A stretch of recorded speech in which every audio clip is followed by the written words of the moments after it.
Hello বন্ধুরা, কেমন আছো? আশা করছি সকলেই ভালো আছো। আজকে আমি তোমাদেরকে আরেকটি নতুন রান্নার রেসিপি শেখাবো। সেটা হলো দই পাবদা।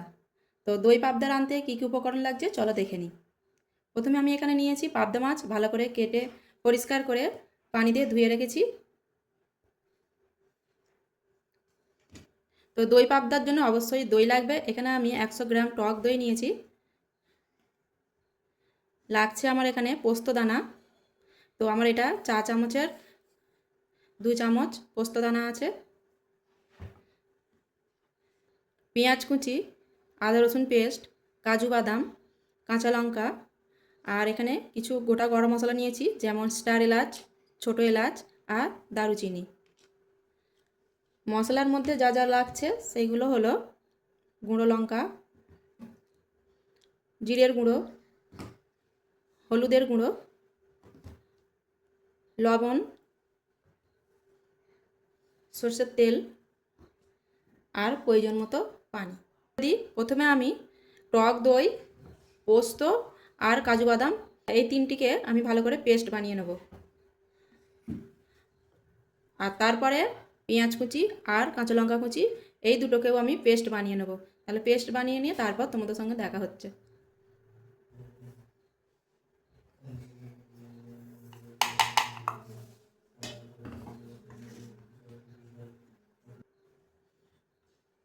পেঁয়াজ কাঁচা লঙ্কা পেস্ট বানানো হয়ে গেছে। কাজু পোস্তর পেস্ট। এবার মাছটা আমি ভালো করে ভেজে নেব। খুব মচমচে করে ভাজবো না, সামান্য ভাজবো। তো এর মধ্যে আমি মশলা মাখিয়ে নিই।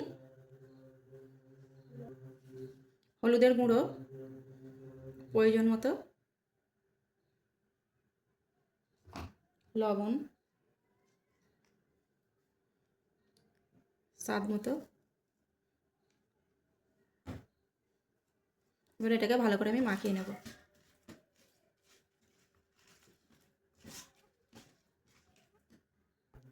মশলা মাখানো হয়ে গেছে। এবার আমি তেল গরম করে নেব কড়াইয়ের মধ্যে।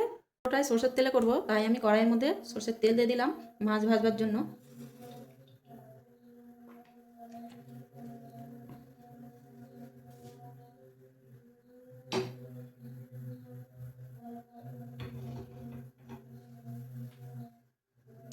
তেল গরম হয়ে গেছে। এবার এর মধ্যে এক একে মাছগুলো দিয়ে ভেজে নেব।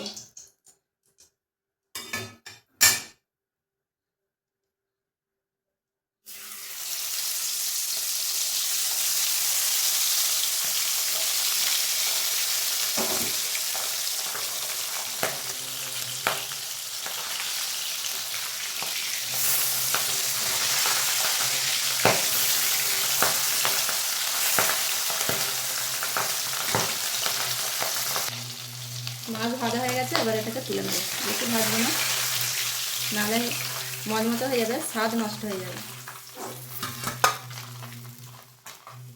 এইভাবে আমি বাকি মাছগুলো ভেজে নিচ্ছি।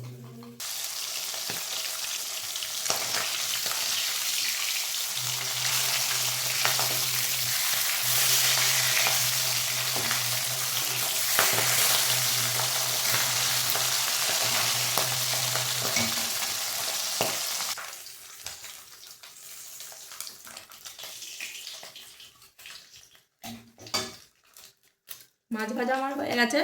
এবার আমি রান্নাটা করে নেব। এই তেলের মধ্যেই আমি রান্না করে নেব। প্রথমে আমি তেলের মধ্যে দিয়ে দেবো গোটা গরম মশলা আর আদা রসুন পেস্ট। হালকা নাড়াচাড়া করে নিচ্ছি, যাতে করে এর ফ্লেভারটা, মানে এর যে সুগন্ধ রয়েছে, তেলের মধ্যে মিশে যায়। এরপর দিয়ে দেবো আদা রসুন পেস্ট।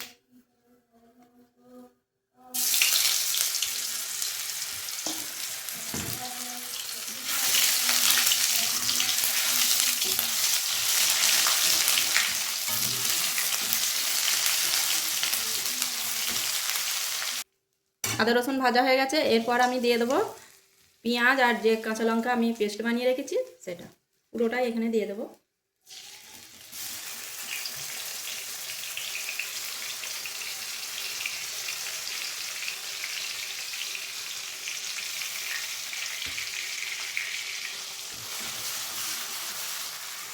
এর মধ্যে এক একে মশলা অ্যাড করবো। প্রথমে দিয়ে দিচ্ছি সামান্য হলুদের গুঁড়ো, জিরের গুঁড়ো,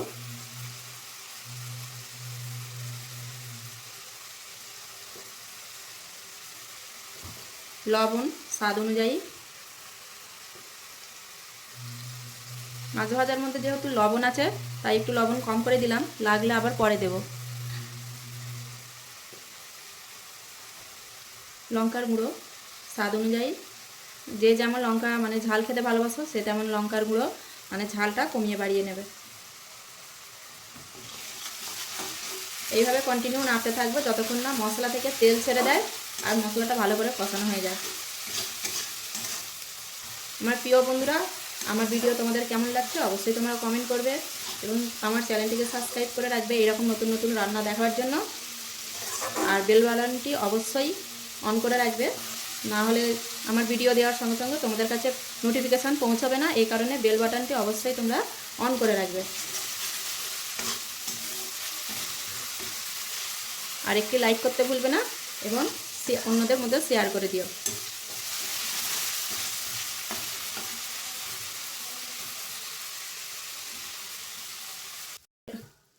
মশলা কষানো হয়ে গেছে, এর থেকে তেল ছাড়তে শুরু করে দিয়েছে। এবার আমি বাদবাকি উপকরণ এর মধ্যে অ্যাড করে দেব। প্রথমে একটু পানি দিয়ে দিই,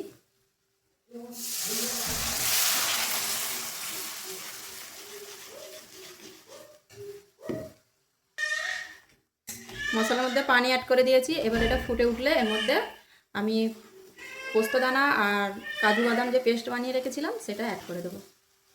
এটা ভালো করে ফুটে যতক্ষণ না ফোটে ততক্ষণ অপেক্ষা করব।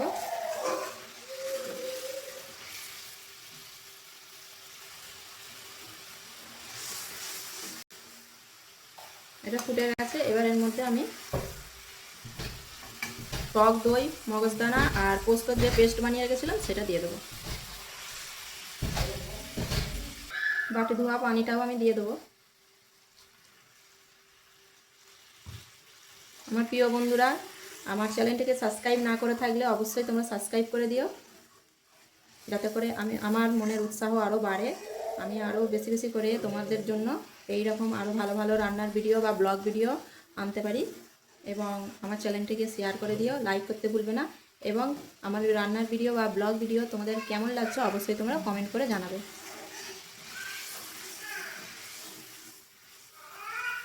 এটা আমি 4 থেকে 5 মিনিট ভালো করে ফুটিয়ে নেব, মানে রান্না করে নেব। যেহেতু কাজু বাদাম আর মগজদানা আছে তো এটাকে আমি ভালো করে রান্না করে নিই।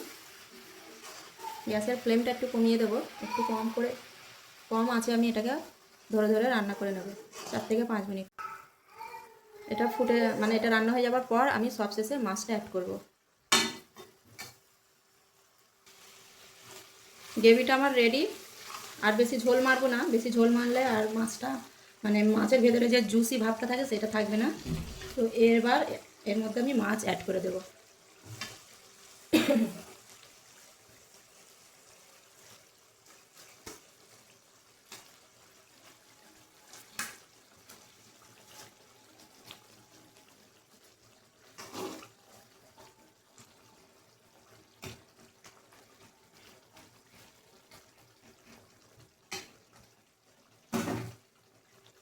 এটাকে আমি 1 মিনিট এইভাবে খানিক মানে 1 মিনিট ফুটিয়ে নেব, এর থেকে বেশি নয়, যাতে করে মাছটা একটা জুসি জুসি ভাব হয়।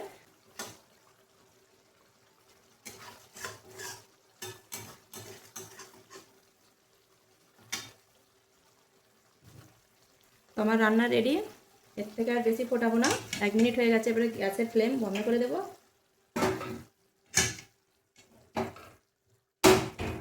দেখতেই পাচ্ছ।